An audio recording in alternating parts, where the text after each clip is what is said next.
ഒരുപാട് ആളുകൾ അനുഭവിക്കുന്ന ഒരു പ്രയാസം. ഈ അടുത്തൊരാൾ ഒരു ഫാമിലി ആയിട്ട് ക്ലിനിക്കിലോട്ട് വന്നിരുന്നു. കുറച്ച് ഒരു മധ്യവയസ്കനായ ഒരു 45 വയസ്സൊക്കെ കഴിഞ്ഞ ഒരു വ്യക്തിയാണ് വന്നിരുന്നത്. അദ്ദേഹത്തിൻ്റെ ഒരു പ്രയാസമായിരുന്നു. അദ്ദേഹം പ്രവാസിയായിരുന്നു.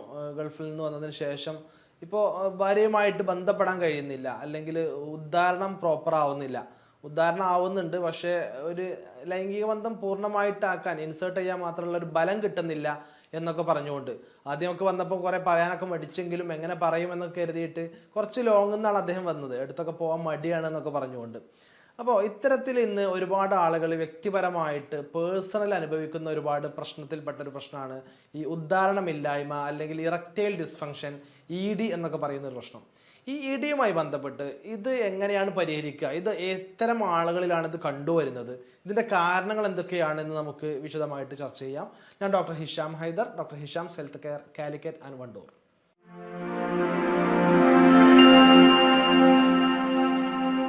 ഉദ്ധാരണ പ്രശ്നം എന്ന് പറഞ്ഞാൽ നോർമലി ഇറക്ഷൻ ഉദ്ധാരണം പലതരത്തിലുണ്ട്. അത് ഒന്ന് ഉദ്ധാരണം തീരെ ആവാത്ത പ്രശ്നം. ഇപ്പം നമുക്ക് ഭാര്യയുമായിട്ട് ഇണയുമായിട്ട് ബന്ധപ്പെടാൻ താല്പര്യം ഉണ്ടാവുന്നു, പക്ഷേ ബന്ധപ്പെടാൻ മാത്രം നമ്മളുടെ ലൈംഗിക അവയവം പെനിസ് ഇറക്റ്റഡ് ആവുന്നില്ല, ഉദ്ധരിക്കുന്നില്ല, തീരെ ഉദ്ധാരണം തന്നെ നടക്കുന്നില്ല.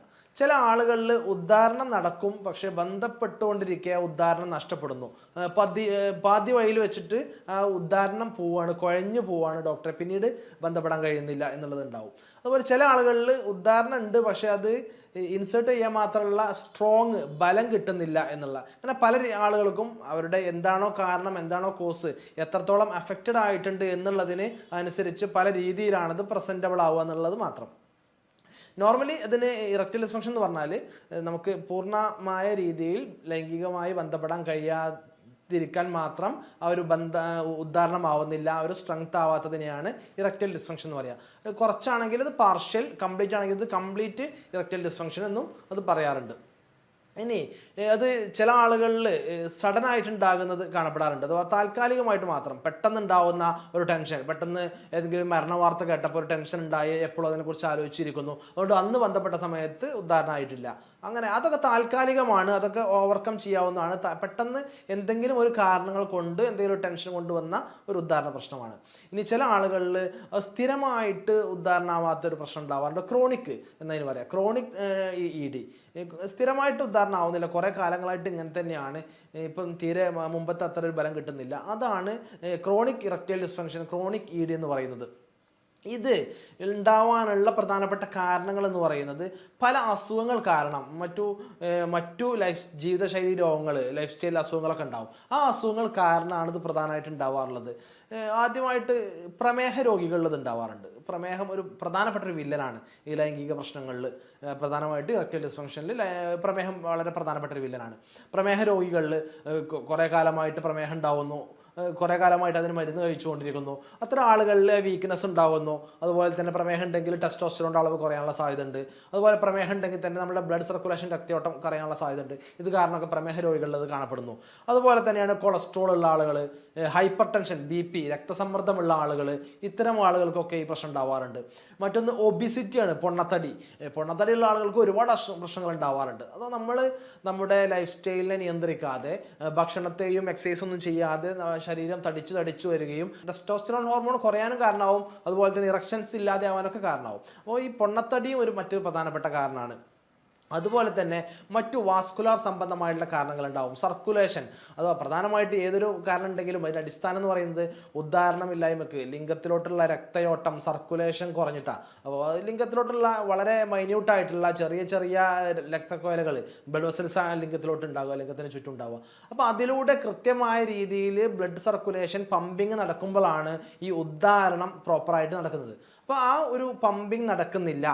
പമ്പിങ് നടത്താൻ വേണ്ടിയിട്ട് മാത്രം ടെസ്റ്റോസ്റ്ററോൺ ആക്റ്റീവ് ആവുന്നില്ല, അല്ലെങ്കിൽ ആ പമ്പിങ് നടക്കാതിരിക്കാൻ അവിടെ ചെറിയ തടസ്സങ്ങൾ, ബ്ലോക്കുകളുണ്ട്. ഇങ്ങനെയുള്ള കാരണങ്ങൾ കൊണ്ടൊക്കെ ഉദ്ധാരണം നടക്കാതിരിക്കാറുണ്ട്. അപ്പം കൊളസ്ട്രോളിലെ വ്യക്തികൾക്ക് ഇതിനെങ്ങനെ ബ്ലോക്കുകൾ ഉണ്ടാവാം. അതുപോലെ അവിടെ വാസ്കുലാർ, രക്തക്കൊലകൾ ഉണ്ടാവുന്ന പ്രശ്നങ്ങൾ കൊണ്ട് അവിടെ ബ്ലോക്ക് ഉണ്ടാവാം, അല്ലെങ്കിൽ രക്തം കൃത്യമായിട്ട് റൊട്ടേറ്റ് ചെയ്യുന്ന, രക്തം പമ്പ് ചെയ്യുന്നുണ്ടാവില്ല. ഇങ്ങനെ കാരണങ്ങൾ കൊണ്ടൊക്കെ ഉദ്ധാരണ പ്രശ്നങ്ങൾ കാണപ്പെടാറുണ്ട്. അടിസ്ഥാനപരമായിട്ട് മറ്റു പല കാരണങ്ങൾ പോലെ തന്നെ ഇതിനും പ്രധാനപ്പെട്ട മറ്റൊരു കാരണം എന്ന് പറയുന്നത് സൈക്കോളജിക്കൽ കാരണങ്ങളാണ്. ഇപ്പം ഇതുവരെ പറഞ്ഞ കാരണങ്ങളൊക്കെ മറ്റു അസുഖങ്ങളാണ്, ഫിസിക്കൽ കാരണങ്ങളാണ്, മറ്റു ഏതെങ്കിലും സർക്കുലേഷൻ രക്തയോട്ടത്തിൻ്റെ പ്രശ്നമാണ്, ഇതൊക്കെയാണ്. ഈ സൈക്കോളജിക്കൽ കാരണങ്ങളായിട്ടും ഇതിന് കണ്ടുവരാറുണ്ട്. പ്രധാനമായിട്ട് ഡിപ്രഷനുള്ള ആളുകളുണ്ടാവും. മാനസിക സമ്മർദ്ദമുള്ള ആളുകൾക്ക് പൊതുവെ ഡോപ്പമൈൻ്റെ ഹോർമോൺ കുറവായിരിക്കും. കാരണം എപ്പോഴും ഒരേ കാര്യത്തെക്കുറിച്ച് ചിന്തിച്ചുകൊണ്ടിരിക്കുന്നു, ഒരേ കാര്യത്തെക്കുറിച്ച് ആലോചിച്ച് സ്ട്രെസ്ഡ് ആയിക്കൊണ്ടിരിക്കുന്നു. അപ്പോൾ ഓട്ടോമാറ്റിക് അവരുടെ ബ്രെയിൻ അതിനനുസരിച്ച് വർക്ക് ചെയ്യുകയും സ്ട്രെസ് ഹോർമോൺസ് കൂടുകയും ചെയ്യുന്നു. ആ സ്ട്രെസ് ഹോർമോൺസ് ഉണ്ടാകുന്ന സമയത്ത് അവിടെ നമ്മുടെ സെക്ഷൽ ഹോർമോൺസ് ആയിട്ടുള്ള അല്ലെങ്കിൽ പുരുഷ ഹോർമോൺ ആയിട്ടുള്ള ടെസ്റ്റോസ്റ്ററോൺ ആക്റ്റീവ് ആവില്ല. ഏതെങ്കിലും ഒന്നാണ് ഒരു സമയത്ത് കൂടി നിൽക്കുക. അപ്പോൾ ഡൊപ്പമൈന് കൂടിയാൽ മാത്രമാണ് ടെസ്റ്റോസ്റ്ററോൺ ആക്റ്റീവ് ആവുകയും ചെയ്യുക.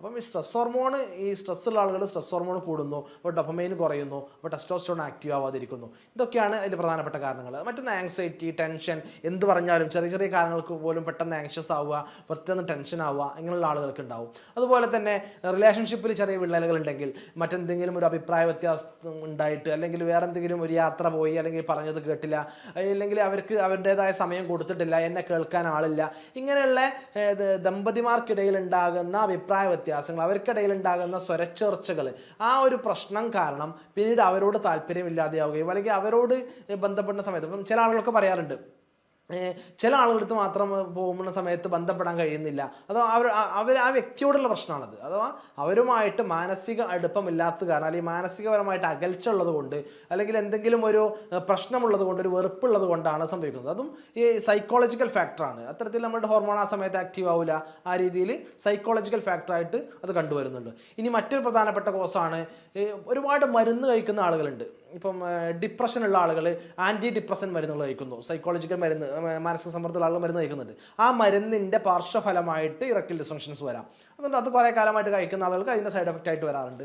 സ്റ്റിറോയിഡ് കഴിക്കുന്ന ആളുകൾക്ക്, അതുപോലെ ബിപിൻ്റെ മരുന്ന്, ബ്ലഡ് പ്രഷറിൻ്റെ മരുന്ന് കൂടുതലായിട്ട് സ്ഥിരമായിട്ട് കഴിക്കുന്ന ആളുകൾക്ക് ഇത് വരാറുണ്ട്. ഇങ്ങനെ ഒരുപാട് മെഡിക്കേഷൻസ് സ്ഥിരമായിട്ട് കഴിക്കുന്ന ആളുകളിലും ഇത്തരം പ്രശ്നങ്ങൾ കണ്ടുവരാറുണ്ട്. ഇതൊക്കെയാണ് നോർമലി ഒരു ഉദാഹരണ പ്രശ്നം ഉള്ള ആളുകളിൽ, അല്ലെങ്കിൽ സെക്ഷൽ പ്രോബ്ലം ഉള്ള ആളുകളിൽ കണ്ടുവരുന്ന പ്രധാനപ്പെട്ട കാരണങ്ങൾ എന്ന് പറയുന്നത്.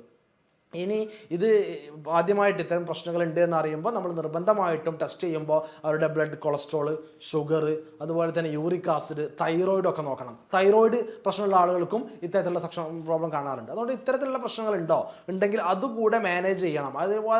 അതിനുള്ള ആവശ്യമായിട്ടുള്ള ഡയറ്റ് കൺട്രോളും മറ്റു ശ്രദ്ധിക്കേണ്ട കാര്യങ്ങളൊക്കെ ശ്രദ്ധിക്കണം. അതിനുള്ള ട്രീറ്റ്മെൻറ്റ് എടുക്കേണ്ടതുണ്ടാവും. കാരണം അത് കാരണമാണ് ഇത് വന്നിട്ടുണ്ടെങ്കിൽ അതുകൂടെ മാനേജ് ചെയ്താലേ പൂർണ്ണമായിട്ട് ഈ ഒരു സെക്ഷൽ പ്രോബ്ലം മാറ്റാൻ കഴിയുള്ളൂ. അതുകൊണ്ട് ടെസ്റ്റ് ചെയ്ത് കൃത്യമായിട്ട് മറ്റെന്തെങ്കിലും അസുഖങ്ങൾ ഉണ്ടോ ഇല്ലയോ എന്ന് കൺഫേം ചെയ്യലും പ്രധാനമാണ്. മറ്റൊരു പ്രധാനപ്പെട്ട ഒരു കാര്യം, വൈറ്റമിൻ ഡി കുറഞ്ഞ ആളുകളിലും ഈ സെക്ഷൽ പ്രോബ്ലംസ് ഉള്ളതായിട്ട് കാണപ്പെടാറുണ്ട്, ഉദാഹരണമാവാത്ത രീതിയിൽ കാണാറുണ്ട്. വൈറ്റമിൻ ഡി നോർമൽ എന്ന് പറയുന്നത് 30 അതിന് മുകളിലോ ആണ്. ഇനി അതിലും താഴെയാണെങ്കിൽ 20 to 30 ആണെങ്കിൽ ആവറേജ് ഉണ്ട് എന്ന്, ചെറുതായിട്ടുണ്ടെന്ന് പറയാം. അതിൽ 20 കുറവൊക്കെ ആണെങ്കിൽ കൃത്യമായിട്ട് സപ്ലിമെൻ്റ് എടുക്കേണ്ടി വരും, വൈറ്റമിൻ ഡിയുടെ സപ്ലിമെൻ്റ് എടുക്കേണ്ടി വരും. അതിനാവശ്യമായിട്ടുള്ള കാര്യങ്ങൾ ശ്രദ്ധിക്കേണ്ടി വരും, വെയിൽ കൊള്ളേണ്ടിയൊക്കെ വരും. കാരണം ആ വൈറ്റമിൻ ഡിൻ്റെ കുറവുണ്ടോയെന്നും നമ്മൾ നോക്കേണ്ടതുണ്ട്. വൈറ്റമിൻ ഡിയുടെ മറ്റു ലക്ഷണങ്ങൾ എന്തെങ്കിലും കാണപ്പെടുന്നുണ്ടെങ്കിൽ അതുകൂടെ റൂൾ ഔട്ട് ചെയ്തിട്ട് വേണം നമ്മൾ ഇതിന് ട്രീറ്റ്മെൻറ്റിലോട്ട് പോകാൻ. ഇനി ഇത്തരത്തിലുള്ള ഉദാഹരണ പ്രശ്നമുണ്ട്, ഇതാണ് നമ്മളുടെ കാരണം, ഇന്ന അസുഖങ്ങളുണ്ട്, ഉദാഹരണം ആവുന്നില്ല, കുറേ കാലമായിട്ട് ലൈംഗികപരമായിട്ട് തൃപ്തി കിട്ടുന്നില്ല എന്നൊക്കെ മനസ്സിലായി കഴിഞ്ഞാൽ കൃത്യമായിട്ട് അതിന് നമ്മൾ ശ്രദ്ധിക്കേണ്ട ഒരുപാട് കാര്യങ്ങളുണ്ട്. ഇതുവരെ പറഞ്ഞ കാരണങ്ങളൊക്കെ ഒഴിവാക്കുക എന്നുള്ളതാണ്. അഥവാ നമുക്ക് അമിതമായിട്ട് നമ്മളുടെ സർക്കുലേഷൻ്റെ പ്രശ്നമാണെന്ന് പറഞ്ഞു. അപ്പോൾ ആ സർക്കുലേഷൻ കുറക്കാൻ കാരണമായിട്ടുള്ള ലൈഫ് സ്റ്റൈലൊക്കെ മാറ്റണം. സർക്കുലേഷൻ കുറയുന്നു എന്ന് തോന്നുന്ന രീതിയിൽ ഉണ്ടാവുന്ന സ്മോക്കിങ് അത് ഒഴിവാക്കണം. അത്തരത്തിലുള്ള അമിതമായിട്ടുള്ള മദ്യപാനം അത് ഒഴിവാക്കണം. അതുപോലെ തന്നെ വ്യായാമം ഇല്ലാത്തൊരവസ്ഥ, നമ്മൾ സ്ഥിരമായിട്ട് വ്യായാമം ചെയ്യണമെന്ന് പറയുന്നത് എന്തിനാ? നമ്മളുടെ എല്ലാവിധ ഹോർമോണൽ ഇംബാലൻസ് റെഡിയാക്കാൻ, ശരീരത്തിന് ആയാസം കിട്ടാൻ, ആക്റ്റീവ് ആവാൻ, അതുപോലെ തന്നെ രക്തയോട്ടം കൂട്ടാനുമാണ്. അപ്പോൾ നമ്മുടെ ബ്ലഡ് സർക്കുലേഷൻ കൂട്ടാൻ വേണ്ടിയിട്ട് ഹെൽപ്പ് ചെയ്യുന്ന ഒന്നാണ് നമ്മുടെ വ്യായാമം, എക്സസൈസ് എന്ന് പറയുന്നത്. അതുകൊണ്ട് എക്സസൈസ് സ്ഥിരമായിട്ട് കൃത്യമായിട്ട് ഒരു 40 മിനിറ്റെങ്കിലും ഒരു ദിവസം ചെയ്യുന്നുണ്ട് എന്ന് ഉറപ്പുവരുത്തുക. വെള്ളം ധാരാളമായിട്ട് കൊടുക്കുക. നമ്മളുടെ കൃത്യമായിട്ട് രക്തത്തിൻ്റെ പമ്പിങ് നടക്കാനും സർക്കുലേഷൻ നടക്കാനും ജലാംശം കൃത്യമായിട്ട് ശരീരത്തിലേക്ക് എത്തുന്നുണ്ട് എന്നുള്ളത് ഒരു പ്രധാന ഘടകമാണ്. അതുകൊണ്ട് കൃത്യമായിട്ട് വെള്ളം കുടിക്കുക എന്നുള്ള കാര്യം ശ്രദ്ധിക്കുക. കൃത്യമായിട്ട് ഭക്ഷണത്തിൽ ഫാസ്റ്റ് ഫുഡ്, ജങ്ക് ഫുഡ്, കോള ഡ്രിങ്ക്സ്, പാക്കറ്റ് ഫുഡ് ഇങ്ങനെയുള്ള കാര്യങ്ങളൊക്കെ മാക്സിമം അവോയ്ഡ് ചെയ്യുക. മാസത്തിൽ 1-2 തവണ ഫാസ്റ്റ് ഫുഡ് കഴിച്ചു എന്നുള്ളതല്ല പ്രശ്നമായിട്ട് പറയുന്നത്. സ്ഥിരമായിട്ട് ഫാസ്റ്റ് ഫുഡിന് അഡിക്ഷൻ ആണെങ്കിൽ, സ്ഥിരമായിട്ട് ബേക്കറി പലഹാരങ്ങൾക്ക് അഡിക്ഷൻ ആണെങ്കിൽ, സ്ഥിരമായിട്ട് കോള ഡ്രിങ്ക്സ് പോലെയുള്ള ഡ്രിങ്ക്സിന് അഡിക്ഷൻ ആണെങ്കിൽ അത് ഒഴിവാക്കുക. അത് കുറച്ചുകൂടെ നോർമലൈസ്ഡ് ഫുഡിലേക്ക് മാറുക. ഇനി ഈ പ്രോട്ടീൻസ് പോലെയുള്ള വൈറ്റമിൻസ്, അതുപോലെ സെലീനിയം, സിങ്ക്, മെഗ്നീഷ്യം പോലെയുള്ള കണ്ടൻസ് അടങ്ങിയിട്ടുള്ള ആഹാരങ്ങൾ ധാരാളമായിട്ട് ഭക്ഷണത്തിൽ ഉൾപ്പെടുത്തുക. ഇത്തരത്തിലുള്ള ഘടകങ്ങൾ, മൂലകങ്ങൾ നമ്മുടെ സെക്ഷൽ ഹെൽത്തിനെ, ഇറക്ഷനെ, രക്തയോട്ടത്തെ അത് ഹെൽപ്പ് ചെയ്യുന്നു, വർദ്ധിപ്പിക്കുന്നു. അതുകൊണ്ട് അത്തരത്തിലുള്ള ഇലക്കറികളാവാം, പച്ചക്കറികളാവാം, ഫ്രൂട്ട്സ്, ചെറുപയർ, കടല, മമ്പയർ, ഡേറ്റ്സ്, നട്ട്സ്, അതുപോലെ ഇപ്പം ഈ സെലീനിയം സിങ്കൊക്കെ ഉള്ളതാണെങ്കിൽ ചെറുമത്സ്യങ്ങളായിട്ടുള്ള കക്ക, കൂന്തൽ, ഞണ്ട്, ചെമ്മീൻ പോലെയുള്ളതൊക്കെ ധാരാളമായിട്ട് കഴിക്കുക. ഇതൊക്കെ ഭക്ഷണത്തിലൂടെ ഉൾപ്പെടുന്നു. അങ്ങനെ ഹെൽത്തി ഫുഡ് കഴിക്കുക. അപ്പം നോൺ വെജൊക്കെ നമുക്ക് വീട്ടിൽ നിന്ന് വെച്ച് ഹെൽത്തി ആയിട്ട് കഴിക്കാം. സ്ഥിരമായിട്ട് ഉപയോഗിക്കുന്ന ഒരേ എണ്ണയിൽ ഉപയോഗിച്ചുകൊണ്ട് കഴിക്കുന്നത് അതൊക്കെ അമിതമായിട്ട് ഉണ്ടെങ്കിൽ അതൊക്കെ കുറച്ച് കൊണ്ടുവരിക. ഇങ്ങനെ ഡയറ്റ് കൺട്രോൾ, എക്സസൈസ് ചെയ്യുക, വെള്ളം കുടിക്കുക, അതുപോലെ ഉറക്കം കൃത്യമായിട്ട് ഉറങ്ങുന്നുണ്ടെന്ന് ഉറപ്പുവരുത്തുക. ഈ കാര്യങ്ങളൊക്കെ ശ്രദ്ധിക്കുക. എന്തെങ്കിലും കുറവുണ്ടെങ്കിൽ, മറ്റെന്തെങ്കിലും അസുഖങ്ങൾ, ഷുഗർ ഉണ്ടെങ്കിൽ ഷുഗർ കൺട്രോൾ ചെയ്യുക, വൈറ്റമിൻ ഡി കുറവുണ്ടെങ്കിൽ വൈറ്റമിൻ ഡിൻ്റെ സപ്ലിമെൻറ്റ് കഴിക്കുക. ഇങ്ങനെ എന്തെങ്കിലും മറ്റു പ്രശ്നങ്ങളുണ്ടെങ്കിൽ അത് മാനേജ് ചെയ്യണം. ഈ പറയുന്ന കാര്യങ്ങളും കൃത്യമായിട്ട് അതിൽ ശ്രദ്ധിക്കേണ്ടതായിട്ടുണ്ട്.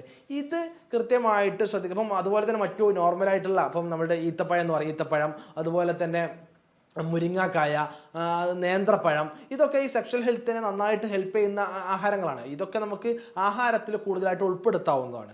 ഈ കാര്യങ്ങളൊക്കെ ശ്രദ്ധിക്കുന്നതോടൊപ്പം കൃത്യമായിട്ട് ഇതിന് ചികിത്സ ആവശ്യമായിട്ട് വരും. അല്ലെങ്കിൽ ഇത് വളരെ ചെറിയ രീതിയിലാണ് ഉദാഹരണ പ്രശ്നമെങ്കിൽ പിന്നീട് അത് നമ്മളുടെ ഇണകൾ തമ്മിലുള്ള പ്രശ്നമായിട്ട്, ദാമ്പത്യ പ്രശ്നങ്ങളായിട്ട്, ഡിവേഴ്സിലേക്കൊക്കെ എത്തിപ്പെടുന്ന ഒരുപാട് കേസുകൾ നമുക്ക് ചുറ്റും കാണപ്പെടാറുണ്ട്. അപ്പം അത്തരത്തിലുള്ള അത് തുടക്കത്തിൽ തന്നെ ഇത് മടി കൂടേണ്ട കാര്യമോ, ഞാൻ തുടക്കത്തിൽ പറഞ്ഞു ഒരു കപ്പിൾസ് വന്ന കാര്യം. അപ്പോൾ അത് മടിക്കേണ്ട കാര്യമൊന്നുമില്ല. ഈ നമുക്ക് ഏതൊരു പ്രശ്നമുള്ള പോലെ തന്നെ ഇതും ഡോക്ടറെ കാണിക്കേണ്ട ഒരു അസുഖം തന്നെയാണ്. അപ്പം ഇതും നമ്മുടെ ലൈഫിൻ്റെ ഒരു ഭാഗമാണ് എന്ന് മനസ്സിലാക്കിക്കൊണ്ട് പ്രശ്നങ്ങൾ ഉണ്ടെങ്കിൽ കൃത്യമായിട്ട് ധൈര്യമായിട്ട് പേടിയോ മടിയോ ഒന്നും കൂടാതെ ഡോക്ടറെ കൺസൾട്ട് ചെയ്യുകയും അത് കൃത്യമായിട്ട് മനസ്സിലാക്കിയതിന് ശേഷം ആവശ്യമാണെങ്കിൽ അതിന് ട്രീറ്റ്മെൻറ്റ് എടുക്കുകയും ചെയ്യുക. കൃത്യമായിട്ട് താൽക്കാലികമായിട്ട് ഒരുപാട് സോഷ്യൽ മീഡിയകളിലും പരസ്യങ്ങളിലും വീഡിയോകളിലൊക്കെ ഒരുപാട് പ്രൊഡക്റ്റുകളുടെ പരസ്യം കാണപ്പെടാറുണ്ട്.